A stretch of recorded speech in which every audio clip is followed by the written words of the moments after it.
The cold stone of my prison cell mirrored the dread in my stomach. Bruises painted my ribs, a grim reminder of last night. Footsteps approached the overseer. At 15, my life was no longer my own. It was a debt paid in flesh. The door creaked open, bathing me in harsh light. "Clean yourself," the overseer snarled. "The master has important guests tonight. You'll help entertain them." I knew what that meant, just as I'd known since they tore me from my village. My family's debts settled by my capture. This was the hidden truth of ancient Greece, a shadow beneath the marble and philosophy. Our village clung to life by a thread. A bad harvest, a father's injury, any hardship could plunge a family into inescapable debt. The slave merchants arrived like vultures, offering silver for long-term contracts. I was 12 when my father, eyes averted, negotiated my price. My mother wept as the merchant inspected me like livestock. I heard words like promising and suitable for service, not yet understanding their brutal meaning. Each silver coin counted into my father's trembling hand represented a year of my life. They promised it was temporary, that I'd return. Wealthy, sweet, poisonous lies. The journey to the city was a nightmare. Chained with dozens of other boys, our world shrunk to the rhythm of blistered feet on stone. Hope died quickly, replaced by the grim certainty of never seeing home again. At night, chained to stakes, we listened to muffled sobs. Merchants brought visitors, men with soft hands and calculating eyes, prodding and poking. Some sought muscle for fields, others compliance for households. But the ones I dreaded most were the men in fine clothes, their touches lingering, seeking youth and beauty for pleasure. The Athens slave market was a sensory assault, the clamor of voices. The stench of fear rose of naked bodies. Children stood bewildered by their mothers, old men broken, buyers circled like sharks, bartering lives. I was oiled and cleaned, not for kindness, but to fetch a higher price. Deemed too pretty for fieldwork, I stood among the household slaves. The auctioneer boomed, describing my attributes, pleasing appearance, and gentle temperament. Code for my destined fate. Lysander, a wealthy, soft-handed man with cruel eyes, was the winning bidder. His gaze possessed me before the transaction was complete. Lysander's house, a sprawling mansion of marble and mosaics, dwarfed my entire village. Its corridors bustled with young male servants, all beautiful, all bearing the same resigned despair. Demetrius, a former slave himself, now oversaw us. With an iron fist, his ruthlessness honed by experience, he laid down the rules. Twice daily meals, weekly clean clothes, baths on command. Speak only when spoken to. Never look a free person directly in the eyes. Yes. Never refuse an order, no matter what it might be. Then the chilling explanation. You are here to serve the master and his guests in whatever capacity they require. The nature of this entertainment will become clear in time. Resistance led to pain. Compliance to small privileges. My new home was a basement cell with a straw mattress, a thin blanket, and a chamber pot. The thick walls muffled sounds, and I soon learned why. Other slaves offered a mix of sympathy and warning. Marcus, my age, carried unbearable pain in his eyes. Alexios, older and scarred, whispered of special guests and their demands. Barely 14, with an old man's haunted expression, explained the symposiums. Greek symposiums. Famed for intellectual discourse among philosophers and politicians, were often far darker. As wine flowed, conversations devolved. Slaves meant to serve food and drink became the main course. The same men who debated virtue by day used young bodies for pleasure by night, treating us like disposable toys. Philemon described the rituals. Baths, oil, thin tunics, even jewelry, all to make us more enticing. The symposiums began formally with discussions of philosophy and politics. But as the wine took hold, the atmosphere shifted. Jokes turned bawdy, debates became boastful. We, the silent servers, became the center of attention. Small requests escalated, pouring wine, massaging shoulders, feeding grapes. Learned. Read the signs, hushed conversations, lingering touches, predatory gazes. My first special service was with an old guest. He invited me to his couch, wanting to hear about my homeland. His questions seemed friendly, his hand resting on my shoulder, then moving lower. I tried to pull away, but his grip tightened. Other guests watched, their laughter echoing as my protests were ignored. My struggles were met with amusement as hands held me down, clothes torn away, my childhood ending in the most brutal way imaginable. Afterwards, I lay in my cell, body aching, soul scarred, a thing to be used and discarded. This was just the beginning. The coming months would reveal further cruelties designed to break spirits and ensure compliance. The household operated on a cruel hierarchy. A lot of new slaves were fresh meat, enduring the worst. Survivors might be promoted to easier roles, but only by surrendering their dignity. Resistance, like Marcus's failed escape or Alexius's defiance, led to severe beatings or public humiliation. Some slaves simply retreated into themselves, becoming walking corpses. Others developed a desperate cunning, anticipating moods to avoid punishment. A few found liberation in death, simply stopping eating, stopping caring. The slave markets always provided new bodies. The psychological warfare was insidious. Isolation severed ties to home, leaving us surrounded by equally powerless souls. Unpredictability created constant fear, eroding resistance more effectively than any whip. But the most insidious was the destruction of identity. They took our names, forbade our languages, erased our customs, dressing us in their clothes, feeding us their food, forcing us to worship their gods. Systematically, they stripped away who we were. The guests were Athens' elite, merchants, politicians, philosophers, artists, names etched in history. Yet in Lysander's private dining room, they shed their public masks. Dionysus, the champion of justice, delighted in humiliating young slaves. Cleomenes praised for his generosity, masked a violent taste. Sophist, the ethicist, justified every cruelty with elaborate philosophy. They saw no contradiction. Slaves were property, exempt from the virtues applied to free citizens.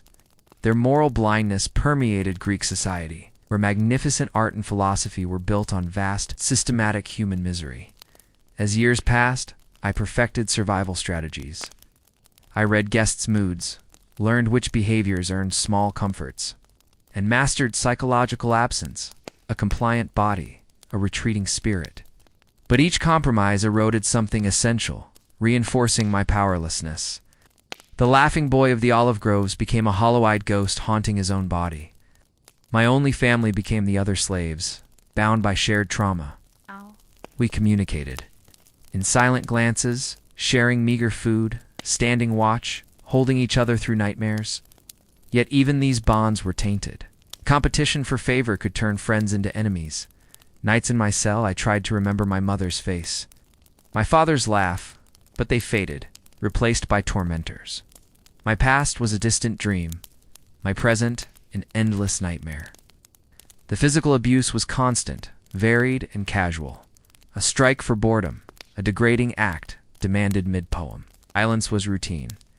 I learned to float above myself, observing my suffering with detached curiosity, a survival mechanism that came with its own price. A growing disconnection from my humanity. Into my second year. Deeper changes emerged. My voice flattened, stripped of its mountain accent. My posture hunched, eyes downcast. Invisibility was safety. Automatically calculated master's moods, flinched at unexpected sounds, found gratitude in small mercies. This psychological conditioning was the system's ultimate triumph. Slaves who policed themselves. Internalizing powerlessness until resistance was unthinkable. Yet, even in systematic dehumanization, small resistances persisted. We maintained dignity by sharing stories of home, creating art from scraps, humming forgotten songs, composing poems in forbidden tongues. Most importantly, we bore witness. In whispered conversations, we validated each other's suffering, remembering the dead, documenting cruelties.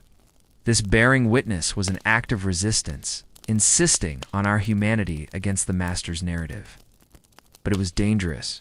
Communicating in our native tongue could cost us our tongues, sharing food, separation, or sale to crueler masters.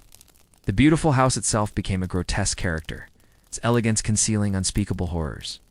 Art and agony coexisting. In my third year, something inside me irrevocably broke. During a particularly brutal symposium with young aristocrats, devising cruel games, I realized I was no longer a person enduring terrible things. I was a thing existing for their amusement. The last thread to my past snapped. This psychological death brought a perverse relief. Without hope or dignity, surrender brought no pain. I became the perfect slave, anticipating needs, accepting everything without resistance, existing in thoughtless compliance. The overseers rewarded this. Better clothes, regular meals, a cell with a window. Other slaves saw my success with a mix of envy and horror, understanding the price. Even in numbness, awareness lingered. I observed the household's rhythms, the cycles of violence, the economics of suffering. Young slaves rarely lasted long.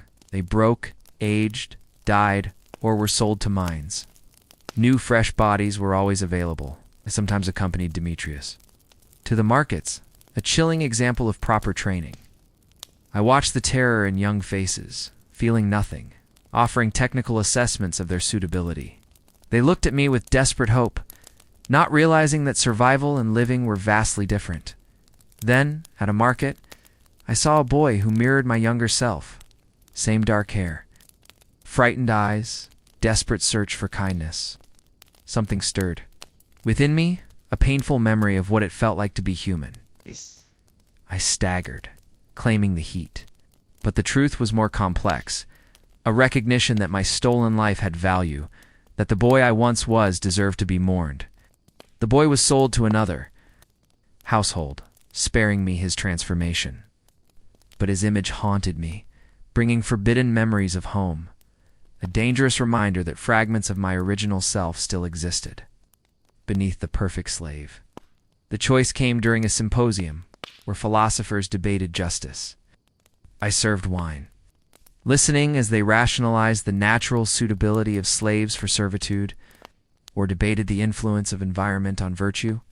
The irony was overwhelming. These men, who raped children and tortured the helpless, debated virtue while their victims served them. Their sophistication didn't excuse their cruelty. It made it worse. They knew better, but chose evil. The system wasn't ignorance, it was deliberate. Years passed in this clear-eyed despair. I perfected invisible service, watching new slaves break, cycles of violence repeating. Some nights I looked at the stars, wondering about my parents, my siblings. The thoughts brought no pain, merely distant music. It was a meditation, holding memories without attachment. The end came without drama. Around 25, my body worn, usefulness declining, I was sold to a mountain mining operation. Slow death. I received the news with flat emotion. Been dead for so long, biological cessation seemed redundant. But as I prepared for transport, Marcus, a fellow slave, pressed a sharpened piece of metal into my hand. A tool for locks or veins. He said nothing, but his meaning was clear. I had choices. That night I contemplated escape, revenge, or suicide. Each had its appeal, but at dawn I hid the weapon where others might find it. My story was ending, but others were still being written. The journey to the mines was a goodbye to the world, remembering childhood dreams and family. The mining camp was hell, narrow tunnels, dust, impossible quotas. Yet even here, slaves created their own society, sharing food, supporting the weak, whispering stories of home, bearing witness to each other's humanity. My story became part of this oral history. My end came quietly from damaged lungs and a weakened body. I died in the darkness, surrounded by fellow slaves who promised to remember my name. This isn't the end. Stories like mine echo through generations, reminding us that behind every grand civilization lie countless unnamed victims whose suffering made it possible. The classical world, admired for its achievements, was built on vast human misery. The contradiction wasn't accidental. It was structural, and similar systems exist today, hidden better, sanitized by legal and economic complexities. Powerful. Exploit powerless. Societies build comfort on others' suffering. Children trafficked. Addiction epidemics. Technology used for predation. We enjoy products of child labor while advocating human rights. We ignore systemic abuse while speaking of justice. We tell ourselves we've evolved, but human cruelty refines. It doesn't eliminate. The systems become complex, justifications sophisticated, victims distant. The Greek symposiums of torture have modern equivalents in industries that sexualize children, platforms that amplify self-harm, economies that discard humans. Faces change, technologies evolve, but the willingness to sacrifice the vulnerable remains. Most disturbing is how these modern systems hide behind intellectual sophistication, complex laws, economic theories, technological innovational excuses. For abandoning decency, we create beautiful art, write moving poetry, develop brilliant tech, hold philosophical discussions, while basic ethics are violated daily. The boy from the mountain mine died forgotten, his suffering unrecorded, but his experience echoes in every voice treated as less than human. Tonight, another child is sold, another youth broken, another victim discovers civilization's noble. Principles rest on hidden cruelty. Their stories are still crying out. The question isn't if these things happen. They do. The question is whether we'll continue the ancient tradition of moral blindness, enjoying the benefits of systemic cruelty while maintaining ethical superiority, telling comfortable lies about progress. Or will we acknowledge the price of our civilization is paid by those with no choice? The marble halls still echo. The beautiful mosaics still conceal blood. In our gleaming cities, the same ancient horrors wear new faces. We are them, they are us. Time is only an excuse for forgetting.